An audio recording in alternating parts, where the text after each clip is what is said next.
নমস্কার। কথাকলির আসরে তোমাদের সবাইকে স্বাগত। আজ আমি তোমাদের লীলা মজুমদার সম্পাদিত উপেন্দ্র কিশোর গল্প সমগ্র থেকে মজনতালি সরকার গল্পটি পাঠ করে শোনাব। এক গ্রামে দুটো বিড়াল ছিল। তার একটা থাকতো গোয়ালাদের বাড়িতে। সে খেত দই, দুধ, ছানা আর সর। আর একটা থাকতো জেলেদের বাড়িতে। সে খেত খালি ঠ্যাঙার বাড়ি আর লাথি। গোয়ালাদের বিড়ালটা খুব মোটা ছিল, আর সে বুক ফুলিয়ে চলতো। জেলেদের বিড়ালটার গায়ে খালি চামড়া আর হাড় কখানি ছিল। সে চলতে চলতে টলতো আর ভাবতো, কেমন করে গোয়ালাদের বিড়ালের মতো মোটা হব। শেষে একদিন সে গোয়ালাদের বিড়ালকে বলল, ভাই, আজ আমার বাড়িতে তোমার নিমন্ত্রণ। সব কিন্তু মিছে কথা, নিজেই খেতে পায় না, সে আবার নিমন্ত্রণ খাওয়াবে কোথা থেকে। সে ভেবেছে, গোয়ালাদের বিড়াল আমাদের বাড়ি এলেই আমার মতন ঠ্যাঙ্গা খাবে আর মরে যাবে। তারপর আমি গোয়ালাদের বাড়িতে গিয়ে থাকব। যেই কথা সেই কাজ। গোয়ালাদের বিড়াল জেলেদের বাড়িতে আসতেই জেলেরা বললে, ওই রে, গোয়ালাদের সেই দই দুধ খেকো চোর বিড়ালটা এসেছে, আমাদের মাছ খেয়ে শেষ করবে, মার ওটাকে। বলে তারা তাকে এমনই ঠ্যাঙালে যে বেচারা তাতে মরেই গেল। রোগা বিড়াল তো জানতই যে এমনই হবে। সে তার আগেই গোয়ালাদের বাড়ি গিয়ে উপস্থিত হয়েছে। সেখানে খুব ক্ষীর সর খেয়ে দেখতে দেখতে সে বেশ মোটা হয়ে গেল। তখন আর সে অন্য বিড়ালের সঙ্গে কথা কয় না। তার নাম জিজ্ঞেস করলে বলে মজনতালি সরকার। একদিন মজনতালি সরকার কাগজ কলম নিয়ে বেড়াতে বেরোলো। বেড়াতে বেড়াতে সে বনের ভিতর গিয়ে দেখল যে 3টি বাঘের ছানা খেলা করছে। সে তাদের 3 তারা লাগিয়ে বললে, এই ও, খাজনা দে। বাঘের ছানাগুলো তার কাগজ কলম দেখে আর ধমক খেয়ে বড্ড ভয় পেল। তাই তারা তাড়াতাড়ি তাদের মায়ের কাছে গিয়ে বললে, ও মা, শিগগির এসো, দেখো একটা কি এসেছে, আর কি বলছে। বাঘিনী তাদের কথা শুনে এসে বললে, তুমি কে বাছা, কোত্থেকে এলে, কি চাও? মজনতালি বললে, আমি রাজার বাড়ির সরকার, আমার নাম মজনতালি। তোরা যে আমাদের রাজার জায়গায় থাকিস, তার খাজনা কই, খাজনা দে। বাঘিনী বললে, খাজনা কাকে বলে তা তো আমি জানি নে। আমরা খালি বনে থাকি, আর কেউ এলে তাকে ধরে খাই। তুমি না হয় একটু বসো, বাঘ আসুক। তখন মজনতালি একটা উঁচু গাছের তলায় বসে চারিদিক উঁকি মেরে দেখতে লাগলো। খানিক বাদে সে দেখল ওই বাঘ আসছে। তখন সে তাড়াতাড়ি কাগজ কলম রেখে একেবারে গাছের আগায় গিয়ে উঠল। বাঘ আসতেই তো বাঘিনী তার কাছে সব কথা বলে দিয়েছে। আর বাঘের যে কি রাগ হয়েছে কি বলবো। সে ভয়ানক গর্জন করে বললে, কোথায় সে হতভাগা, এখনই তার ঘাড় ভাঙছি। মজনতালি গাছের আগা থেকে বললে, কিরে বাঘা, খাজনা দিবি না, আয় আয়। শুনেই তো বাঘ দাঁত মুখ খিঁচিয়ে হাল্লুম বলে 2 লাফে সেই গাছে গিয়ে উঠেছে। কিন্তু খালি উঠলেই কি হয়, মজনতালিকে ধরতে পারলে তো? সে একটুখানি হালকা জন্তু, সেই কোন সরু ডালে উঠে বসেছে। অত বড় ভারী বাঘ সেখানে যেতেই পারছে না। না পেরে রেগে মেগে ব্যাটা দিয়েছে এক লাফ, অমনি পা হড়কে গিয়েছে পড়তে গিয়ে 2 ডালের মাঝখানে মাথা আটকে তার ঘাড় ভেঙে প্রাণ বেরিয়ে গিয়েছে। তা দেখে মজনতালি ছুটে এসে তার নাকে 3-4টি আঁচড় দিয়ে বাঘিনীকে ডেকে বললে, এই দেখ কি করেছি, আমার সামনে বেয়াদবি। এসব দেখে শুনে তো বাঘিনী বেচারির প্রাণ উড়ে গেল। সে হাত জোর করে বললে, দোহাই মজনতালি মশাই, আমাদের প্রাণে মারবেন না, আমরা আপনার চাকর হয়ে থাকব।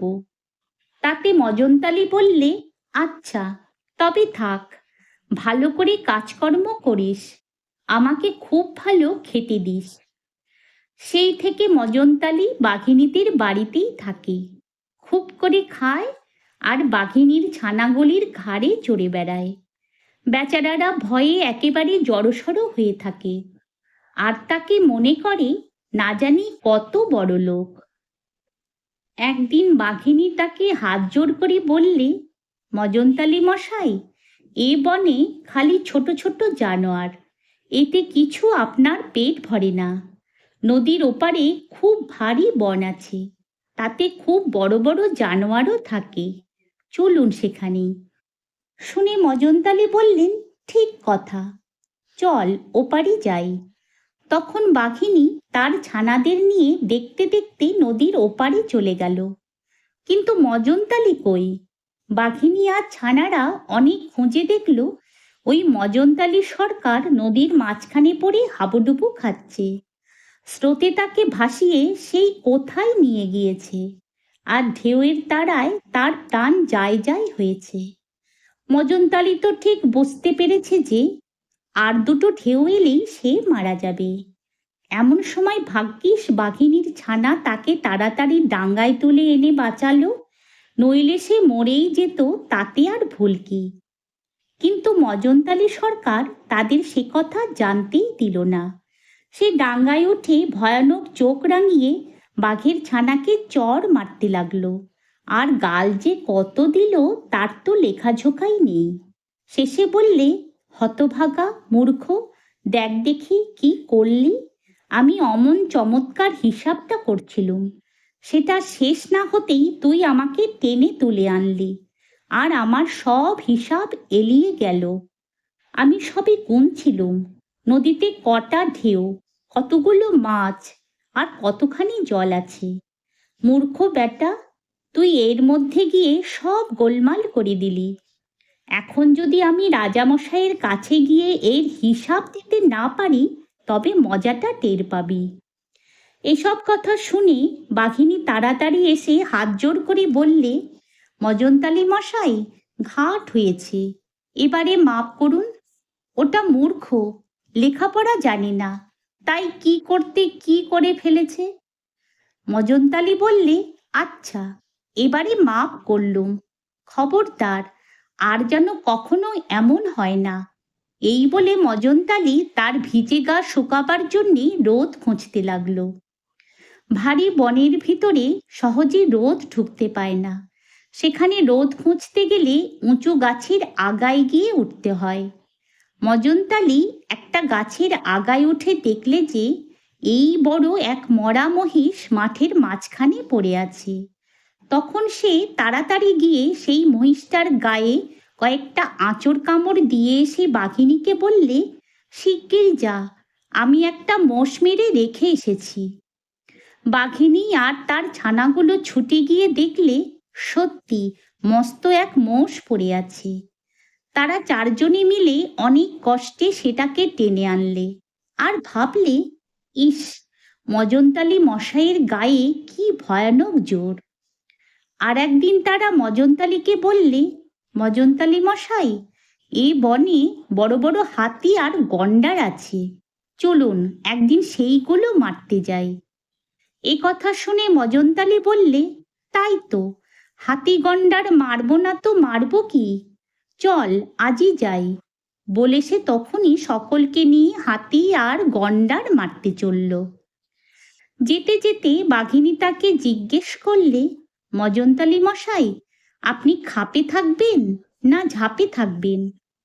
খাপে থাকবার মানে কি না, জন্তু এলে তাকে ধরে মারবার জন্যে চুপ করে গুড়ি মেরে বসে থাকা। আর ঝাঁপে থাকার মানে হচ্ছে বনের ভেতরে গিয়ে ঝাঁপাঝাঁপি করে জন্তু তাড়িয়ে আনা। মজনতালি ভাবলে, আমার তাড়ায় আর কোন জন্তু ভয় পাবে। তাই সে বললে, আমি ঝাঁপিয়ে যেসব জন্তু পাঠাবো তা কি তোরা মারতে পারিস?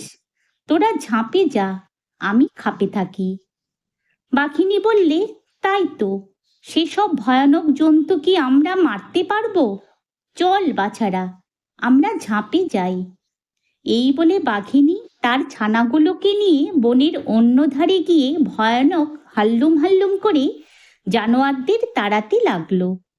মজনতালি জানোয়ারদের ডাক শুনে একটা গাছের তলায় বসে ভয়ে কাঁপতে লাগলো। খানিক বাদে একটা সজারু সস্বর করে সেই দিক পানে ছুটে এসেছে, আর মজনতালি তাকে দেখে মাগো বলে সেই গাছের শিকড়ের তলায় গিয়ে লুকিয়েছে। এমন সময় একটা হাতি সেইখান দিয়ে চলে গেল। সেই হাতির একটা পায়ের পাশ সেই শিকড়ের উপরে পড়েছিল। তাতেই মজনতালির পেট ফেটে গিয়ে বেচারার প্রাণ যায় আর কি। অনেকক্ষণ ঝাঁপাঝাঁপি করে বাঘেরা ভাবলে, মজনতালি মশাই না জানি এতক্ষণে কত জন্তু মেরেছেন, চল একবার দেখে আসি। তারা এসে মজনতালির দশা দেখে বললে, হায় হায়, মজনতালি মশাইয়ের এ কি হলো? মজনতালি বললে, আর কি হবে, তোরা যেসব ছোট ছোট জানোয়ার পাঠিয়েছিলি দেখে হাসতে হাসতে আমার পেটই ফেটে গিয়েছে। এই বলে মজনতালি মরে গেল।